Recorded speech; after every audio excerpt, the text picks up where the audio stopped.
भाजपा में प्रचार के लिए सर्वाधिक डिमांड। यूपी के सीएम योगी आदित्यनाथ की तो कांग्रेस में सभा के लिए प्रियंका को बुलाना चाहते हैं अधिकांश प्रत्याशी। मुख्यमंत्री योगी आदित्यनाथ का आज बागपत दौरा। 11:20 पर पहुंचेंगे भगवानपुर नांगल गांव। नाथ समाज के शिव गोरक्षनाथ मठ में श्रीमद् भागवत कथा में होंगे शामिल। राम मंदिर में प्राण प्रतिष्ठा के पहले सज रही है धर्मनगरी अयोध्या। आने वाले यात्रियों को दिखेगा धार्मिकता का भाव। रामपथ पर पहुंचते ही दिखाई देंगे रामायण कालीन चित्र।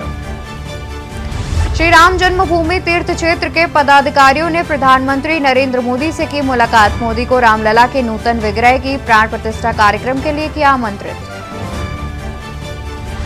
विजयदशमी के बाद अयोध्या की सड़कों पर निकले भगवान श्री राम की शोभा यात्रा। आज रामनगरी में होगा राम और भरत मिलाप।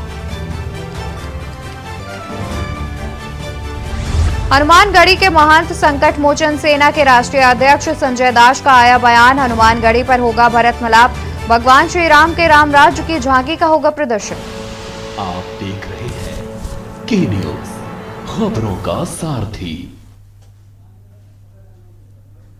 नमस्कार, मैं हूं आपके साथ अवंतिका अवस्थी। बात करेंगे उत्तर प्रदेश खबरों पर। इसी बीच राजधानी लखनऊ से खबर सामने आ रही है। राजधानी लखनऊ से खबर हम आपको बता दें, जहां पर भाजपा में स्टार प्रचारकों में मुख्यमंत्री योगी नंबर 1। प्रचार के लिए सर्वाधिक डिमांड में सीएम योगी आदित्यनाथ। कांग्रेस में प्रियंका गांधी हैं प्रत्याशियों की पहली पसंद। सभा के लिए प्रियंका को बुलाना चाहते हैं अधिकांश कांग्रेस प्रत्याशी। खबर आपको बता दें, जहां पर भारतीय जनता पार्टी के स्टार प्रचारकों में मुख्यमंत्री योगी आदित्यनाथ नंबर 1 पर हैं। प्रचार के लिए सर्वाधिक डिमांड की जा रही है मुख्यमंत्री योगी आदित्यनाथ की। वही बात अगर कांग्रेस की करें तो कांग्रेस में प्रियंका गांधी प्रत्याशियों की पहली पसंद है। सभा के लिए प्रियंका गांधी को बुलाना चाहते हैं अधिकांश प्रत्याशी। भाजपा में स्टार प्रचारकों में मुख्यमंत्री योगी आदित्यनाथ नंबर 1 पर हैं। तो कांग्रेस की बात करें तो कांग्रेस में प्रियंका गांधी प्रचार के लिए बुलाए जाने की प्रत्याशियों की पहली मांग है। बता दें कि कांग्रेस में प्रत्याशी प्रियंका गांधी को बुलाना चाहते हैं प्रचार प्रसार के लिए और सभा के लिए। बता दें कि अधिकांश प्रत्याशी चाहते हैं कि सभा के लिए प्रियंका गांधी ही पहुंचे।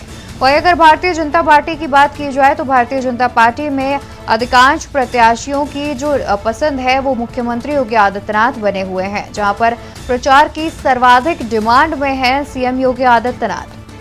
कांग्रेस में प्रियंका गांधी हैं प्रत्याशियों की पहली पसंद।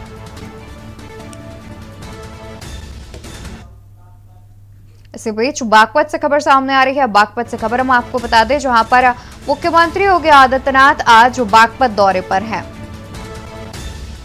11:20 पर पहुंचेंगे भगवानपुर नांगल गांव। नाथ समाज के शिव गोरक्षनाथ मठ में भी जाएंगे मुख्यमंत्री योगी आदित्यनाथ। श्रीमद् भागवत कथा में भी शामिल होंगे सीएम। मुख्यमंत्री योगी आदित्यनाथ आज बागपत दौरे पर है। बता दें कि लगभग 11:20 पर भगवानपुर नांगल गांव पहुंचेंगे मुख्यमंत्री। नाथ समाज के शिव गोरक्षनाथ मठ में जाएंगे मुख्यमंत्री योगी आदित्यनाथ। श्रीमद् भागवत कथा में भी शामिल होंगे मुख्यमंत्री। खबर बागपत से बता दें, जहां पर आज मुख्यमंत्री योगी आदित्यनाथ अपने बागपत दौरे पर है। बता दें 11:20 पर बागपत के भगवानपुर नांगल गांव पहुंच जाएंगे मुख्यमंत्री। वहीं नाथ समाज के शिव गोरक्षनाथ मठ में भी जाएंगे योगी।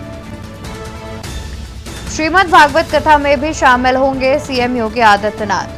इसी खबर पर तमाम जानकारी के लिए हमारे साथ संवाददाता कुलदीप पंडित जुड़े हुए हैं। कुलदीप, आपसे जानना चाहेंगे कि मुख्यमंत्री का बागपत दौरा है, उसको लेकर क्या कुछ तैयारियां की गई हैं?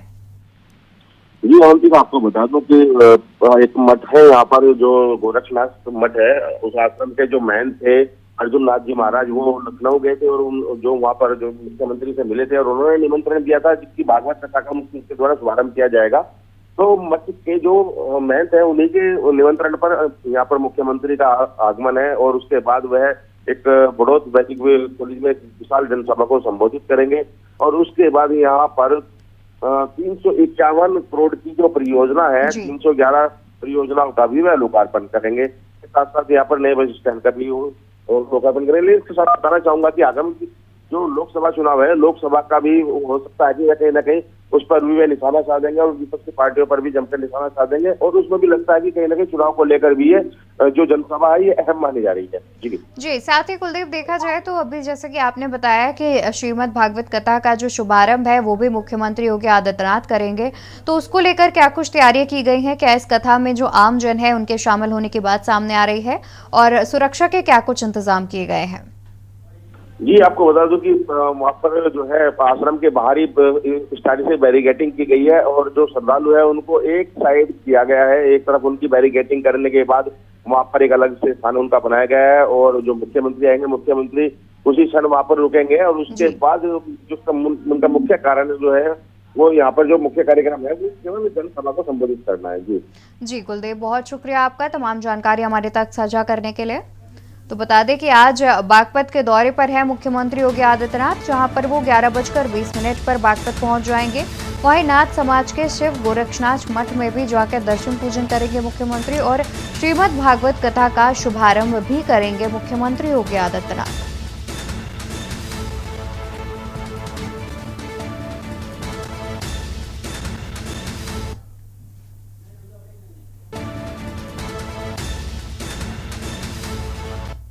इसी बीच रामनगरी अयोध्या से खबर सामने आ रही है। अयोध्या से खबर हम आपको बता दें, जहां पर राम मंदिर में प्राण प्रतिष्ठा के पहले सज रही है धर्मनगरी। आने वाले यात्रियों को दिखेगा धार्मिकता का भाव। रामपथ पर पहुंचते ही दिखाई देंगे रामायण कालीन चित्र। प्राण प्रतिष्ठा को लेकर अयोध्या में तैयारियां जोरों पर। खबर अयोध्या से, जहां पर राम मंदिर में प्राण प्रतिष्ठा के पहले सज रही है धर्मनगरी। आने वाले यात्रियों को दिखेगा धार्मिकता का भाव। रामपथ पर पहुंचते ही दिखाई देंगे रामायण कालीन चित्र। प्राण प्रतिष्ठा को लेकर अयोध्या में तैयारियां जोरों पर।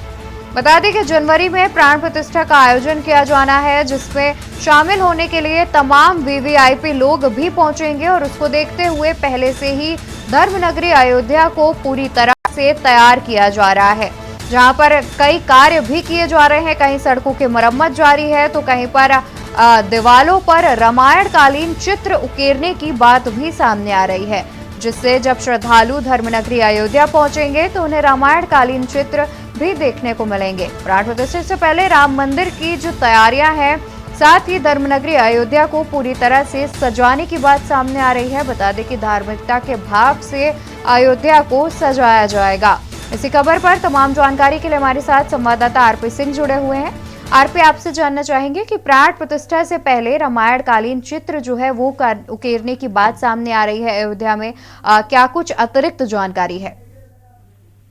जी अवंतिका जी, बताना चाहेंगे रामनगरी अयोध्या में पूरी अयोध्या भव्य दुल्हन की तरफ सजाई जा रही है, क्योंकि प्राण प्रतिष्ठा नजदीक है, तो कहीं ना कहीं उसको भी देखते हुए अयोध्या में और जितने भी हैं, चाहे राम पथ हो चाहे भक्त पथ, जितने पथ बनाए जा रहे हैं, सब पे का नाम, कहीं तीर कमान का निशान है, कहीं शंख का निशान है, कहीं पे दीवालों में पेंटिंग की जा रही है, और पूरी अयोध्या दुल्हन की तरफ सजाई जा रही है। जगह जगह पर जो बैनर पोस्टर लगाए जा रहे हैं, और जहाँ पे कार्य भी बहुत तेजी से किए जा रहे हैं अवंतिका जी। और साथ ही जैसा कि अभी बताया कि रामायण कालीन चित्र जो है वो करने की बात सामने आ रही है, तो इसका कार्य लगभग कब से शुरू कर दिया जाएगा? नहीं, इसका कार्य शुरू हो चुका है। जगह जगह पर कहीं शंख बनाए जा रहे हैं, कहीं तीर कमान बनाए जा रहे हैं, कार्य इसके सब चालू हो गए। पूरी रंगाई पोताई भी, जहाँ जहाँ पे रंगाई पोताई नहीं हो रही थी वहाँ पे रंगाई पोताई भी कर रही है। कुछ यहाँ का जिलाधिकारी के द्वारा और कुछ आम नागरिक भी उसको करना, अपना कार्य जहाँ जहाँ दुकानें हैं वहाँ पे उसी तरह से एक रूप देना चाहते हैं, जैसे पूरी अयोध्या एक रूप में दिखाई दे, उसी की व्यवस्था की जा रही है। चाहे दुकान हो, चाहे इतना, मतलब एक मॉडल पूरा एक तरीके से दिखाई देगा अयोध्या पूरी। जी बिल्कुल, बहुत शुक्रिया आरपी सिंह आपका तमाम जानकारी हमारे साथ साझा करने के लिए। तो बता दें कि चित्र उकेरने की जो तैयारियां हैं वो शुरू कर दी गई हैं। तमाम जगहों पर चित्र उकेरे जा रहे हैं, रामायण कालीन चित्र उकेरे जा रहे हैं, रामायण पर आधारित होंगे ये चित्र। साथ ही जिलाधिकारी समेत तमाम अधिकारी भी समय समय पर देखरेख करते रहते हैं। इसी बीच एक और खबर अयोध्या से आपको बता दें, अयोध्या से एक और खबर सामने आ रही है, जहां पर श्री राम जन्मभूमि तीर्थ क्षेत्र के पदाधिकारियों ने की मुलाकात। प्रधानमंत्री नरेंद्र मोदी से पदाधिकारियों ने की मुलाकात। प्रधानमंत्री को प्राण प्रतिष्ठा कार्यक्रम के लिए किया आमंत्रित। रामलला के नूतन विग्रह की होनी है प्राण प्रतिष्ठा। बता दें कि श्री राम जन्मभूमि तीर्थ क्षेत्र के पदाधिकारियों ने प्रधानमंत्री नरेंद्र मोदी से मुलाकात की है। प्राण प्रतिष्ठा समारोह से पहले पदाधिकारियों ने प्रधानमंत्री से की है मुलाकात। वहीं प्रधानमंत्री को प्राण प्रतिष्ठा कार्यक्रम के लिए आमंत्रित भी किया है। रामलला के नूतन विग्रह की जानी है प्राण प्रतिष्ठा, जिसको देखते हुए राम जन्मभूमि तीर्थ क्षेत्र के पदाधिकारियों ने प्रधानमंत्री से मुलाकात करके उन्हें प्राण प्रतिष्ठा के लिए आमंत्रित किया है। बता दें कि जनवरी में प्राण प्रतिष्ठा का कार्यक्रम किया जाना है, जिससे पहले जितने भी पदाधिकारी हैं उन्होंने प्रधानमंत्री को प्राण प्रतिष्ठा कार्यक्रम के लिए आमंत्रित किया है। जानकारी के अनुसार रामलला के नूतन विग्रह की प्राण प्रतिष्ठा की जानी है। जनवरी में प्राण प्रतिष्ठा का कार्यक्रम किया जाएगा। उससे पहले तमाम तरह की जो तैयारियां हैं वो अयोध्या नगरी में जोरों शोरों से चल रही हैं। साथ ही पदाधिकारी भी प्रधानमंत्री नरेंद्र मोदी से मुलाकात करके उन्हें प्राण प्रतिष्ठा कार्यक्रम के लिए आमंत्रित कर चुके हैं। रामलला के नूतन विग्रह की जनवरी में की जाएगी प्राण प्रतिष्ठा। रुकेंगे एक छोटे से ब्रेक के लिए, जल्द हाजिर होंगे अन्य खबरों के साथ। आप देख रहे हैं के न्यूज, खबरों का सारथी। ब्रेक से वापस आ गए हैं। बात करते हैं अयोध्या की। अयोध्या से खबर सामने आ रही है, जहां पर शहर में निकाली गई भगवान श्री राम की शोभा यात्रा। आज रामनगरी में किया जाएगा राम भरत मिलाप का आयोजन। विजयदशमी के बाद निकाली गई शोभा यात्रा। अयोध्या की सड़कों पर दिखा आस्था का सैलाब। शहर में निकली भगवान श्री राम की शोभा यात्रा। आज रामनगरी में होगा भरत मिलाप का आयोजन। विजयदशमी के बाद निकाली गई शोभा यात्रा। अयोध्या की सड़कों पर दिखा आस्था का सैलाब। बता दें कि अयोध्या में निकाली गई भगवान श्री राम की शोभा यात्रा। विजयदशमी के बाद भगवान श्री राम की शोभा यात्रा निकाली गई है। वहीं आज रामनगरी अयोध्या में राम भरत मिलाप का आयोजन भी किया जाएगा। विजयदशमी के बाद राम भरत मिलाप का आयोजन किया जाता है और उससे पहले अयोध्या नगरी में श्री राम की शोभा यात्रा भी निकाली गई, जिसको देखते हुए सड़कों पर लोगों का हुजूम उमड़ पड़ा। बता दें कि श्रद्धालु सड़कों पर उमड़ पड़े, आस्था का सैलाब देखने को मिला।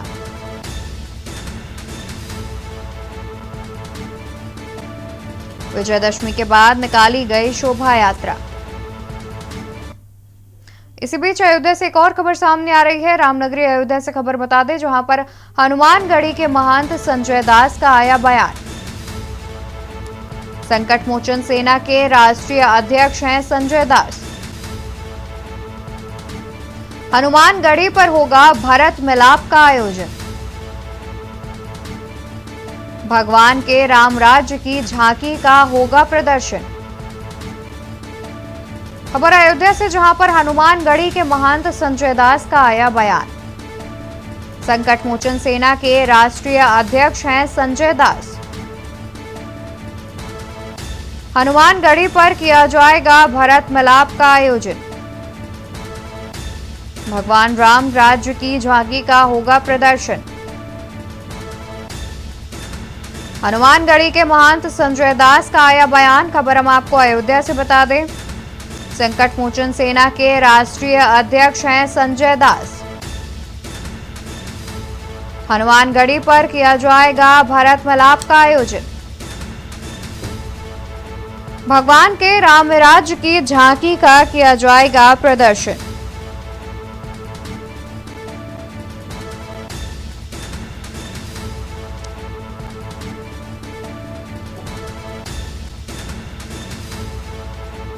बता दें कि भगवान के राम राज्य का किया जाएगा प्रदर्शन। खबरों में आगे बढ़ते हैं, जहां पर यूपी के अस्पताल में खून चढ़ाने के बाद 14 बच्चे HIV हेपेटाइटिस से संक्रमित हो गए। जिसके बाद कानपुर के सरकारी अस्पताल के कार्य प्रणाली पर सवाल खड़े होते नजर आ रहे हैं। ये बच्चे थैलेसीमिया से पीड़ित हैं। उत्तर प्रदेश के कानपुर के सरकारी लाला लाजपत राय अस्पताल में रक्त चढ़ाने के बाद कम से कम 14 बच्चों में हेपेटाइटिस बी, सी और HIV जैसे संक्रमण की पुष्टि की गई। ये पुष्टि किसी और ने नहीं, खुद बाल रोग विभाग के अध्यक्ष ने की है, जबकि कॉलेज के प्राचार्य खबरों का खंडन कर रहे हैं। मीडिया रिपोर्ट के मुताबिक 6 से 16 साल के बच्चे उन 180 थैलेसीमिया रोगियों में से हैं जिन्हें केंद्र में खून चढ़ाया गया था। मीडिया रिपोर्ट के अनुसार बाल रोग विभाग के प्रमुख डॉक्टर अरुण आर्य ने कहा कि यह सरकारी अस्पताल के लिए चिंता का कारण है, क्योंकि यह ब्लड डोनेशन और उसके बगैर संक्रमण के रोगियों तक चढ़ाने की प्रक्रिया में खामियों को दर्शाता है। देखिए ये रिपोर्ट।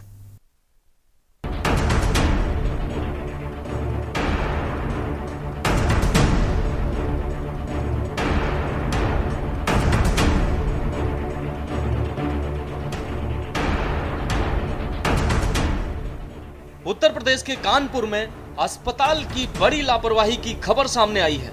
यहां कथित तौर पर संक्रमित खून चढ़ाने से 14 बच्चों की जिंदगी दांव पर लग गई है। मीडिया खबरों के मुताबिक ये बच्चे अब एड्स और हेपेटाइटिस जैसी बीमारियों की चपेट में आ गए हैं। कानपुर के मेडिकल कॉलेज में सामने आए इस मामले में इन बच्चों को खून चढ़ाने से पहले उसका टेस्ट नहीं किया गया था। वहीं मेडिकल कॉलेज प्रशासन ने इन आरोपों को खारिज किया है। अच्छा ठीक है, मैं इस विषय में जो प्रेस विज्ञप्ति हमने बनाई है समस्त प्रेस मीडिया बंधुओं के लिए, मैं आपको पढ़ के बताना चाहूँगा।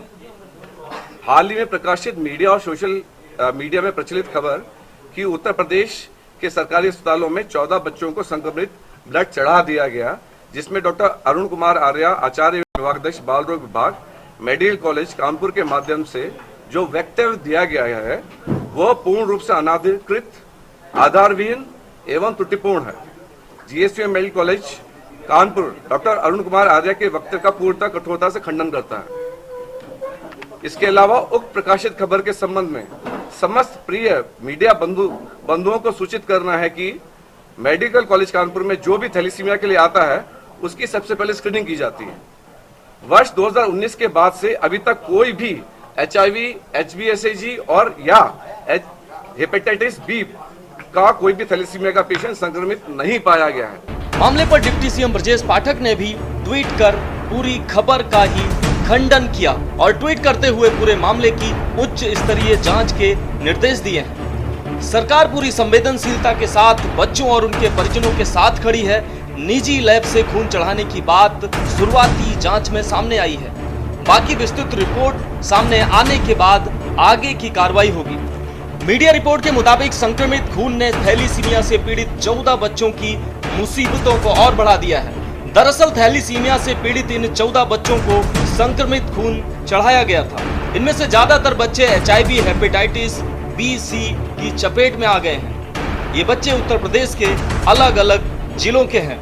बाल रोग विभाग के अध्यक्ष के मुताबिक थैलीसीमिया की बीमारी में बच्चों को हर कुछ महीने में खून चढ़ाया जाता है। मेडिकल कॉलेज के डॉक्टरों के मुताबिक कई प्राइवेट अस्पताल या अन्य जगहों से खून चढ़वाने के बाद कुछ बच्चों में इन्फेक्शन हुआ, जिनकी वजह से इन्हें HIV और हेपेटाइटिस बी और सी से ये बच्चे संक्रमित हुए। प्रत्येक 3 से 4 सप्ताह में ब्लड ट्रांसफ्यूजन की आवश्यकता होती है। तो मान के चलिए कि साल में इनको 16 से लेकर 24 बार तक खून चढ़ाना पड़ सकता है।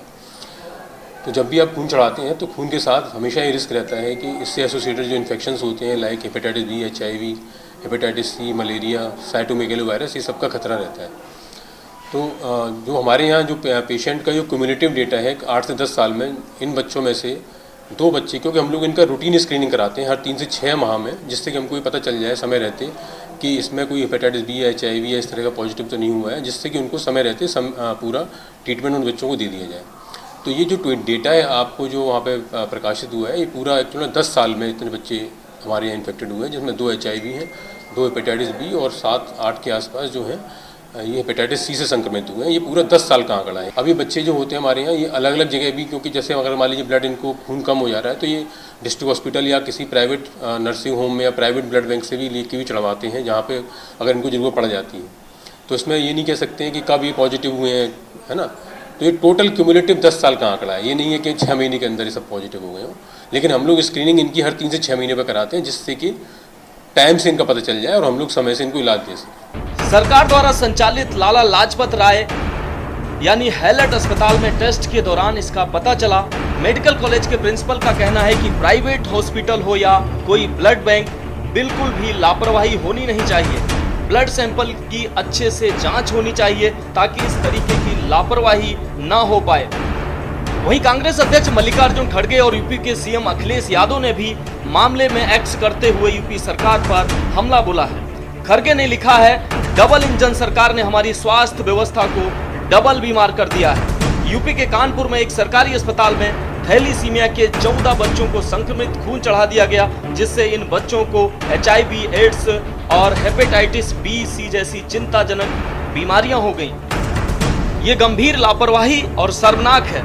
मासूम बच्चों को भाजपा सरकार के इस अक्षम्य अपराध की सजा भुगतनी पड़ रही है। मोदी जी कल हमें 10 संकल्प देने की बड़ी बड़ी बातें सिखा रहे थे। क्या उन्होंने कभी अपनी भाजपा सरकारों को रत्ती भर भी जवाबदेही तय की है? खड़गे के साथ ही अखिलेश यादव ने एक्स करते हुए लिखा, उत्तर प्रदेश में संक्रमित खून चढ़ाने से 14 बच्चों को HIV और हेपेटाइटिस का संक्रमण होना बेहद गंभीर बात है। इस लापरवाही की तत्काल जांच हो और इस तरह की घातक गलती की सख्त से सख्त सजा दी जाए। उत्तर प्रदेश में चिकित्सा व्यवस्था देखने वाला कोई नहीं है। हैलट अस्पताल में संक्रमित खून पर सियासत तो हो ही रही है, साथ ही मामले में लीपापोती का खेल भी चल रहा है। आखिर बाल रोग के विभागाध्यक्ष के बयान को गलत ठहराने की जल्दबाजी क्यों हो रही है? आखिर क्यों एक ही अस्पताल के 2 बड़े जिम्मेदारों के बयान इस मामले में बदले हुए हैं? स्पेशल डेस्क के न्यूज इंडिया। उत्तर प्रदेश खबरों में फिलहाल के लिए इतना ही। आप देखते रहिए के न्यूज इंडिया।